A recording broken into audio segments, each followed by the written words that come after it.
menghibur dan menghilangkan stres. Yang belum subscribe ya subscribe dulu guys.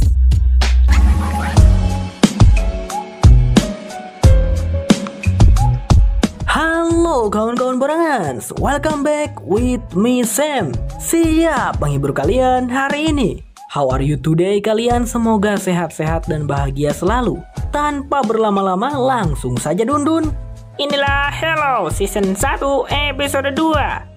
Melanjutkan kisah perjalanan John 117 dari serial Hello. Pada episode kali ini diawali dengan diperlihatkannya masa lalu John. Lebih tepatnya 22 tahun silam di pusat pelatihan Spartan. Saat itu John yang masih remaja terbangun di tengah malam untuk menyusul temannya yang bernama Soren, yang berencana melarikan diri ke planet Trouble karena sudah muak dengan tempat itu. Karena terus menjalani pelatihan di tempat itu, Soren bahkan harus kehilangan sebelah tangannya dan telah digantikan dengan tangan alien. Terjadi perdebatan di antara mereka berdua saat John berubah pikiran dan malah berusaha menghentikan temannya tersebut. Tetapi Soren berhasil membujuk John meski tak berhasil membawanya ikut.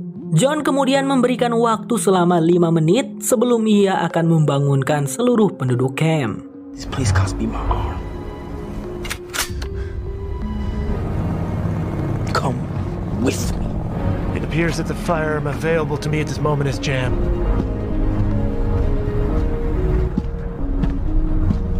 Di masa sekarang, Vanak dan Kai sedang berbincang. Kai bingung dan bertanya-tanya alasan dibalik tindakan leader mereka sekarang. Di situ Vanak meminta Kai untuk percaya saja. Tenang saja, leader kita pasti memiliki sebuah rencana, ucap Vanak. Tak lama kemudian, Riz datang memberitahukan misi untuk mereka, yaitu mencari keberadaannya John 117, leader mereka.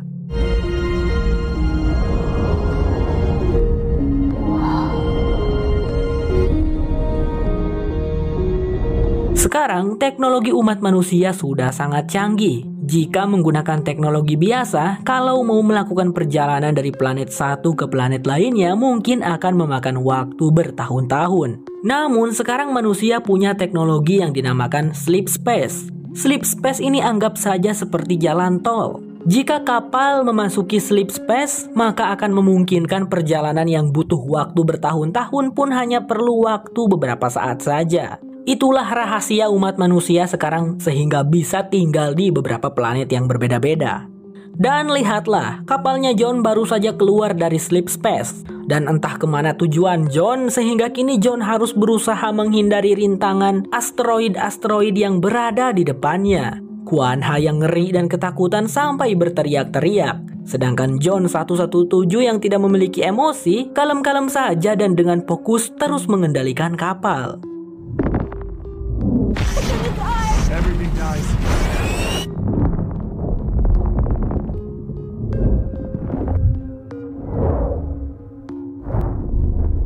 We exited slip space into an asteroid. John ternyata pergi membawa Kuan Ha ke sebuah tempat bernama Rubble. Rubble ini bisa dibilang adalah planet buatan yang terdiri dari bebatuan asteroid pemirsa. Planet Rubble ditinggali oleh sekelompok orang yang mengakui dirinya sebagai bajak laut. Atau lebih tepatnya bajak angkasa ya seharusnya. Dan lokasinya juga belum diketahui oleh UNSC. Ketika John membawa Kuan Ha memasuki suatu tempat di sana, semua orang yang berada di tempat itu sangat terkejut.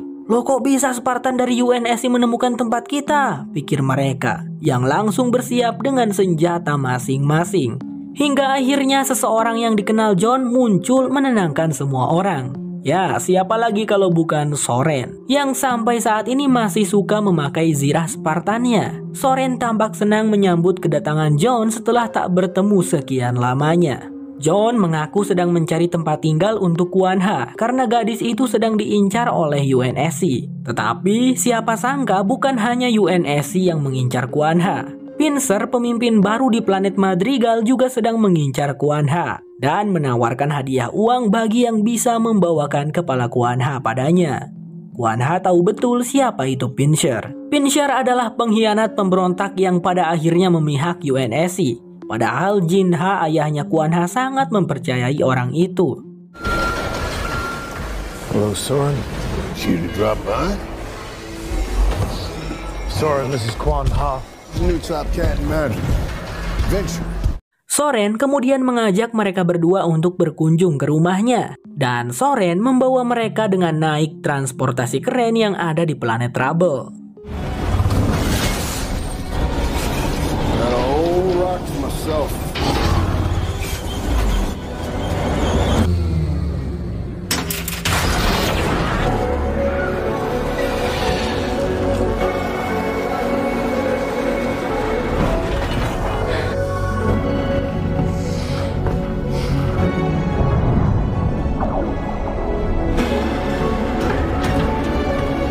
Singkat, mereka pun sampai di kediaman Soren. John tentu kaget mengetahui Soren sekarang sudah punya istri dan 1 anak. Spartan tidak diizinkan punya istri apalagi anak. Malang sekali si John. Di sisi lain, para petinggi di UNSC tampaknya cukup puas dengan keputusan mereka yang telah menunjuk Pincer sebagai pemimpin baru planet Madrigal. Tindakan kekerasan mungkin akan terjadi kepada penduduk yang berada di bawah kekuasaan Pincer. Tetapi mereka tak peduli selama Pincer dapat diajak bekerja sama dan membawa keuntungan bagi mereka. Ditambah lagi planet Madrigal adalah sumber utama mereka mendapatkan air berat deuterium. Setelah itu mereka mulai membahas mengenai hukuman apa yang akan diberikan kepada John 117. Tapi mereka sepertinya tidak bisa memutuskannya, mengingat John 117 adalah salah satu aset tempur paling berharga untuk mereka. Di tengah-tengah perdebatan, Dr. Halsey menyela dengan mengatakan jika dirinya bersama Laksamana Parangoski sudah memiliki rencana untuk mengendalikan sekaligus memperluas kemampuan Spartan secara menyeluruh. Dr. Halsey menyebutnya Cortana. Parangoski langsung terhenyak. "Ari si Dr. Halsey, kan sudah kubilang penelitian Cortana harus dihentikan. Ini malah bilang dia merencanakannya dengan diriku," batin Parangoski. Cortana adalah kecerdasan buatan spesial ciptaan Dr. Halsey yang nantinya akan ditanamkan pada otaknya John 117. Setelah itu, maka Cortana akan mampu menimpa kesadaran John 117, membuat mereka bisa mengendalikan John 117 dengan mudah. Jadi, John 117 tidak akan lagi melakukan kesalahan ataupun menentang perintah mereka. Selain itu, Cortana juga bisa meningkatkan kinerja Spartan menjadi lebih efisien. Ini adalah upgrade untuk Spartan, ungkap Dr. Halsey. Namun untuk membuat Cortana itu harus menggunakan cara kloningan manusia yang mana itu adalah ilegal. Makanya Parangoski tidak mengizinkan Dr. Halsey melakukan program itu. Tetapi sang pemimpin UNSC berpikir tak ada salahnya untuk mempertimbangkan rencana Dr. Halsey. Apapun itu tetap baik selama demi kemajuan umat manusia. Tetapi ia bertanya pada Parangoski apakah itu benar Parangoski menyetujui program Dr. Halsey. Wanita tua itu meskipun terlihat seram tapi tetaplah baik hati dengan mengatakan ya aku memang menyetujuinya. Karena jika Dr. Halsey ketahuan berbohong mungkin ilmuwan itu akan mendapatkan hukuman.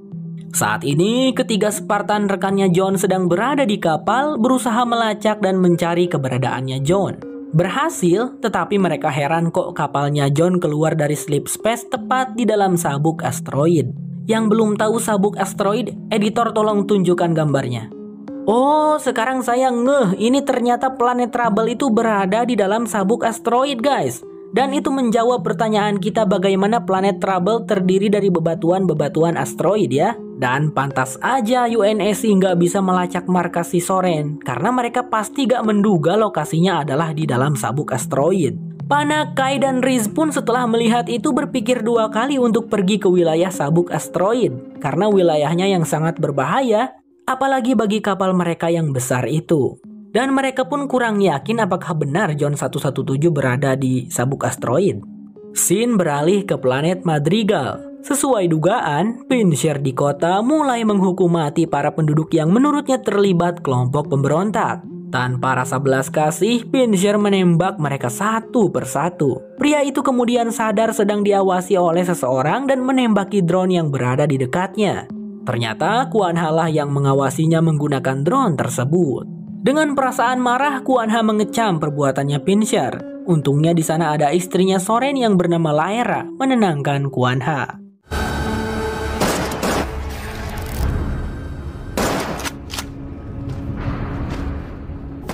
You want revenge? Everyone I love until I met Soren. I was just a little younger than you are now.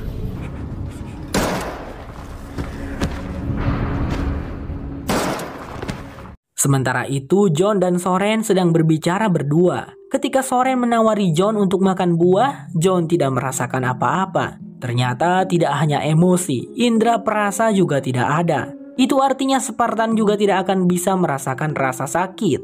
Soren menjelaskan itu dikarenakan pelet hormonal yang ditanamkan di punggung mereka. Soren sekarang sudah melepaskannya, jadi ia sudah bisa merasakan bagaimana nikmatnya emosi dan rasa. Kamu juga John, lepas aja lah itu pelet hormonal, biar kita samaan, bujuk Soren. Mendengar itu John tampak berpikir. Lalu Soren pun menanyakan, sebenarnya ada apa John kamu datang ke sini tumben-tumben? Bisa ceritakan padaku? Tanya Soren. John akhirnya menunjukkan artefak yang didapatnya dari Madrigal kepada Soren.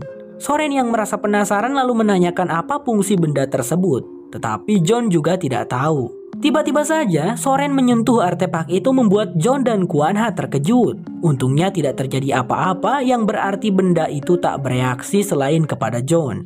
Namun karena mereka bertiga tidak mengetahui apapun tentangnya, Soren berpikir untuk membawanya kepada seorang pria bernama Red. Soren berkata Red mungkin tahu sesuatu tentang artefak ini.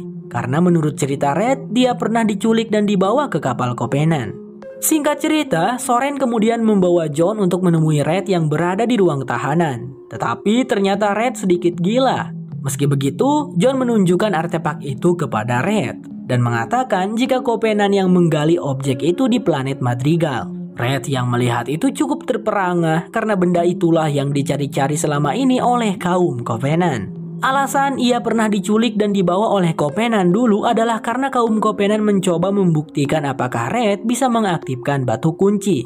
Dan sudah jelas jawabannya Red tidak bisa. Lalu Red tiba-tiba saja berniat menghancurkan artefak itu yang segera dihentikan oleh John. Membuat John tanpa sadar menyentuh kembali artefak itu dan membuatnya kembali melihat bayangan. Yang sekarang ia sadari bahwa anak kecil di dalam ingatannya ini adalah dirinya sendiri. Akibat gelombang energi yang keluar dari batu kunci membuat Red dan tahanan lainnya merasa ketakutan. John dengan penuh emosi geram kemudian mendesak Red untuk mengatakan apa yang dia ketahui. Red pun menjawab bahwa artefak itu merupakan sebuah kunci untuk mengaktifkan atau membuka cincin suci. Mungkin semacam senjata yang intinya dapat memusnahkan umat manusia. Dan untuk menghentikannya, John harus menghancurkan artefak itu. Bahkan kau harus membunuh dirimu sendiri juga John, kata Red.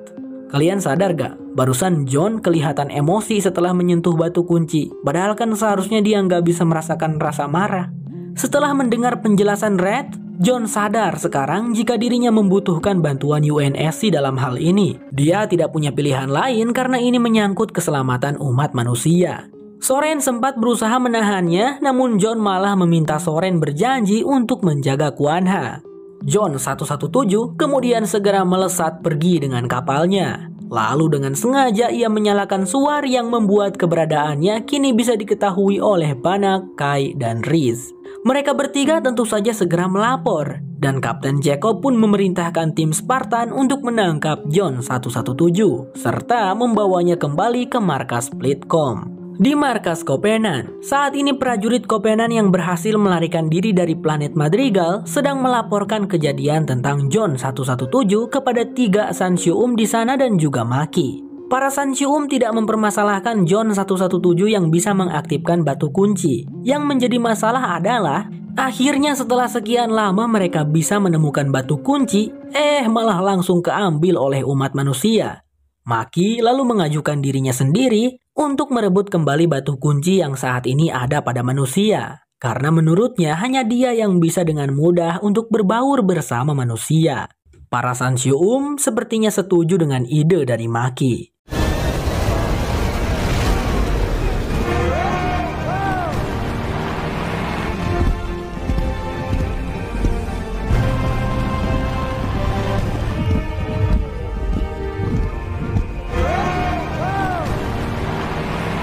Hello, bersambung. Kalau kamu suka dengan channel ini, jangan lupa pencet subscribe-nya ya teman-teman.